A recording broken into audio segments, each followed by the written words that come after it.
النادي الأهلي في أجازة من بطولة الدوري العام، ونادي الزمالك بيحصل على البطولة رغم الأداء السيء والفوز المتعثر للمباريات التالية والأخرى. أسباب هزيمة النادي الأهلي والابتعاد عن بطولة الدوري العام، يمكن احنا استفدنا من أخطاء إدارية وأخطاء فنية وأخطاء تحكيمية، كل ده هو السبب فيه مجلس إدارة النادي الأهلي من القرارات الخطأ. الفرحة المعتادة المبالغ فيها والزيطة والزنبليطة والعياط وطيارة الدوري العام، هو ده الحكاية ونهاية الحدوتة. وسمعنا يا عمي الحدوتة الدوري ال15 في تاريخ نادي الزمالك، مقارنة بالنادي الأهلي الدوري ال45. يعني محتاجين 35 سنة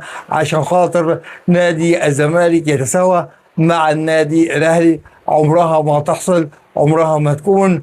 يكون نادي الزمالك متساوي مع النادي الأهلي في عدد بطولات الدوري الممتاز.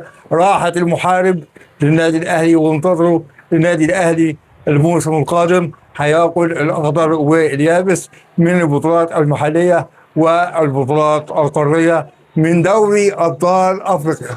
هنكون فاكرين الأهلي هيلعب دوري أبطال أفريقيا رغم إن هو في المركز الثالث من الدوري المصري. شكرا للاعبين رغم إن هم مش محتاجين الشكر من جمهور النادي الأهلي، لأن هم ما أدوش الأداء الطيب للأسف الشديد مع النادي الأهلي في موسم 25-26. خلاص انتهت البطولة، انتهت الأزمات، انتهت الحكايات، وانتهت الحدوتة بفوز المتعثر لنادي الزمالك ببطولة الدوري ال15 في تاريخ نادي الزمالك بالطيارة المحلقة في استاد القاهرة الدولي.